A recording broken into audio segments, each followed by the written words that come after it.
Ali Bongo, que devient l'ancien président du Gabon après sa destitution? Alors qu'aucune charge formelle ne pèse sur lui, l'ancien président vit reclus dans une villa à Libreville. Sa femme et leur fils aîné, eux, sont en prison et victimes, selon leurs avocats, des actes de torture et de barbarie.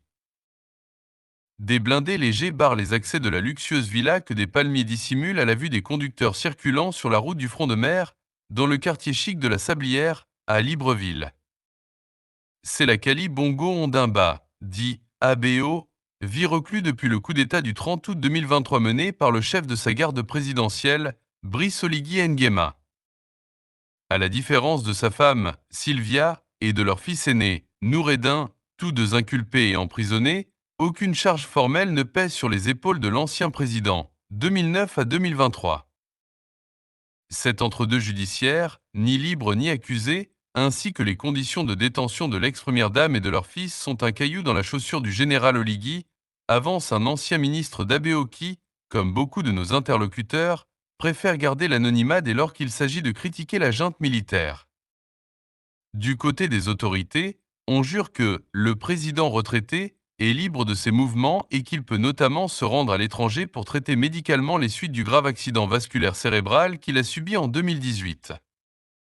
Il ne partira pas sans sa famille car il redoute qu'une fois dehors, il ne soit pas autorisé à revenir. Corrige Gisèle EYQE Bécalé, l'avocate d'Abeho, de Sylvia et de Noureddin. Il ne sort pas de peur d'être lynché dans les rues, donc nous veillons à sa sécurité, rétorque Alexandre Barraud-Chambrier, ancienne figure de proue de l'opposition, nommé vice-premier ministre dans le gouvernement de transition. Un an après avoir été renversé par un coup d'État militaire, l'ex-président gabonais Ali Bongo annonce son retrait de la vie politique et le renoncement définitif à toute ambition nationale. Dans une lettre ouverte du mercredi 18 septembre 2024 adressée au peuple gabonais, Ali Bongo dit respecter et comprendre la volonté des citoyennes et des citoyens de souhaiter, pour construire l'avenir, de nouveaux responsables politiques. Je ne souhaiterai jamais constituer, pour le Gabon, un risque de menace, de trouble et de déstabilisation dans ce moment de reconstruction, précise Ali Bongo, dans un texte transmis dans la nuit de mercredi à jeudi par son avocate gabonaise Gisèle Eyoué Bécalé aux médias. Dr Stéphane Germain Iloko Boussangui, ancien conseiller de Ali Bongo Ondimba, estime que cette sortie de l'ancien chef de l'État gabonais est une attitude responsable, une décision qui va dans le sens de protéger sa famille. Mais à culpa? Après des mois de silence, l'ex-chef de l'État âgé de 65 ans reconnaît les insuffisances et de sa gestion politique. Je suis pleinement conscient de ce qui a été accompli sous ma présidence, comme également des insuffisances dont j'assume seul la responsabilité, tant sur le plan social que s'agissant du fonctionnement de nos institutions, écrit Ali Bongo. Un bilan est douloureux et qu'il dit assumer seul. Seul président et responsable de mes décisions, je comprends que malgré les réalisations effectuées sous mes mandats, trop de Gabonais souffrent encore, regrette l'ancien président. Il souhaite cependant que la page de cette souffrance intime et nationale y soit tournée. C'est pourquoi Ali Bongo appelle à une réconciliation nationale et qui passera selon lui par l'apaisement, l'arrêt des violences et des tortures intentées contre sa famille. L'ex-président exprime la même douleur que les familles ont vécue pendant 14 ans. Marc Nae Sangui fut l'une des voix les plus critiques de l'ancien régime. Grande figure de la société civile gabonaise, aujourd'hui vice-président du Sénat de transition, répond à deux questions de Radio France Internationale, RFI. RFI, comment analysez-vous la lettre d'Ali Bongo? Marc Nae Sangui, je constate que c'est la lettre d'un père de famille adressée aux autorités pour faire en sorte que son épouse et son enfant soient libres. Je comprends la douleur de Monsieur Ali Bongo. C'est la même douleur que les familles gabonaises ont vécue pendant 14 ans. Ali Bongo a été à l'origine du malheur qui a frappé beaucoup de familles. La dernière douleur en date, c'est celle des familles après l'attaque du QG de Jamping en 2016. Je pense qu'aujourd'hui, il comprend aisément que la vie ne vaut pas tout ce qu'on est en train de faire subir aux peuples africains et surtout au peuple gabonais. Il faut être humain. Humain, pour savoir que ce que les autres vivent, je peux le vivre un jour. Il y a tout de même dans cette lettre une ébauche de mea culpa. Je suis conscient des insuffisances de ma présidence dont j'assume seul la responsabilité. Y êtes-vous sensible? Je ne peux pas être sensible à ces mots parce que ce sont des mots d'une personne qui n'a plus de pouvoir. Mais quand il avait le pouvoir, nous, au niveau de la société civile, nous avons souhaité organiser à plusieurs reprises des dialogues dans lesquels les Gabonais devaient se retrouver autour de la table pour mettre fin à tous ces malheurs, à toutes ces injustices, à toute cette malgouvernance qu'Ali Bongo et sa famille ont fait vivre aux Gabonais. Aujourd'hui, nous sommes dans un pays où les militaires sont en train de tout reconstruire. Je dis bien tout reconstruire parce que c'est un délabrement total qu'Ali Bongo et sa famille ont laissé au peuple gabonais. Il faut tout refaire.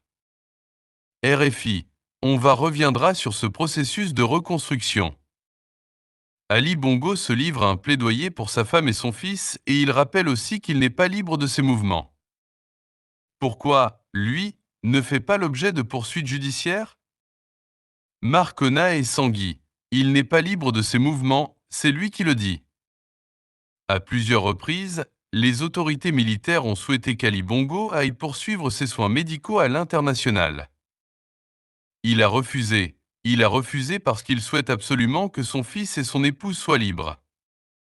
Sauf que son fils et son épouse sont en détention pour des délits et non pas pour avoir été l'épouse ou le fils d'Ali Bongo. Alors, il n'est pas libre tout simplement, parce qu'il ne veut pas être. RFI, libre, mais il ne peut pas sortir de sa résidence, il ne peut pas recevoir qui le veut.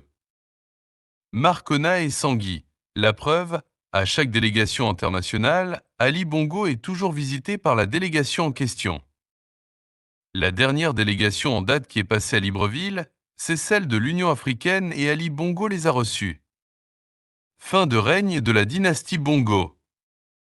Depuis le coup d'État du 30 août 2023 qui a mis fin à 55 ans de dynastie familiale, l'ex-président vit dans sa résidence privée de Libreville et est libre de quitter le pays selon le gouvernement.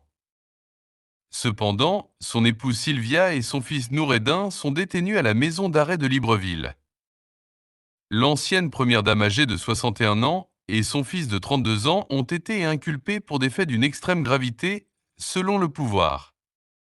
Noureddin Bongo notamment pour corruption et détournement de fonds publics et Sylvia Bongo pour blanchiment de capitaux, recel, faux et usage de faux. Le nouveau pouvoir, dirigé par le général Brice Oligui Nguema, les accuse d'avoir accaparé le pouvoir et massivement détourné des fonds publics en manipulant le chef d'État affaibli depuis 2018 par un grave accident vasculaire cérébral, AVC. Depuis leur arrestation, le gouvernement de transition n'a partagé que quelques informations sur leur état ou sur l'avancée de l'enquête. Ali Bongo demande leur libération car selon lui, ils sont emprisonnés pour des faits dont ils n'ont pas été reconnus coupables. Maître Gisèle YQ, avocate de la famille Bongo, précise que Sylvia Bongo et Noureddin Bongo n'ont plus rien à faire à la maison d'arrêt de Libreville. Pour elle, la lettre d'Ali Bongo Ondimbat est claire. Il est le seul responsable et il voudrait que sa famille le retrouve chez lui en résidence. Ça n'empêchera pas le juge d'instruction de poursuivre son instruction. Ali Bongo estime que son épouse et son fils sont des boucs émissaires d'une situation qui va bien au-delà de leur personne.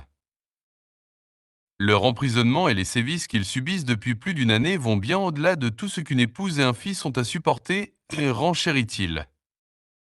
L'ancien président demeure non libre de ses déplacements. Il explique que ces visites dépendent de l'autorisation des militaires. Isolé du monde extérieur sans communication, sans nouvelles de ma famille, affirme son texte. Les avocats français des Bongo ont déposé en mai à Paris une plainte avec constitution de partie civile pour arrestation illégale et séquestration aggravée par des actes de torture et de barbarie. Une première plainte déposée en France avait été classée sans suite en octobre 2023. Pour le pouvoir, il s'agit de dénonciations calomnieuses et mensongères car les autorités militaires ont exprimé le souhait qu'Ali Bongo se rende à l'étranger pour poursuivre ses soins médicaux. Cependant, il s'y est opposé fermement, car son désir profond est d'assurer la liberté de son fils et de son épouse. Pour de nombreux observateurs, Cette sortie épistolaire de l'ancien président gabonais marque ainsi la fin de règne de la dynastie Bongo. Rappelons que le 30 août 2023, une heure après l'annonce officielle de l'élection d'Ali Bongo Ondimba à son troisième mandat depuis 2009, la junte militaire baptisée Comité pour la transition et la restauration des institutions ECTRI proclamait à la télévision la fin du régime Bongo y en dénonçant un scrutin frauduleux. L'expression fin du régime Bongo y était déjà révélatrice. En effet, Ali Bongo avait succédé à son père, Omar Bongo, qui est resté à la tête du pays pendant 41 ans. Ali Bongo, lui, en a fait 14 ans. C'est donc un chapitre de plus d'un demi-siècle de l'histoire du Gabon qui s'achève. L'opposition n'a cessé de dénoncer cette pérennité d'une dynastie Bongo et qui s'est étendue sur plus de 55 ans. Ali Bongo le reconnaît lorsqu'il affirme qu'il est conscient qu'une évolution était nécessaire pour améliorer la vie de nos concitoyens. J'ai cru, longtemps, pouvoir changer un système qui s'est finalement retourné contre une famille, symbole d'une époque.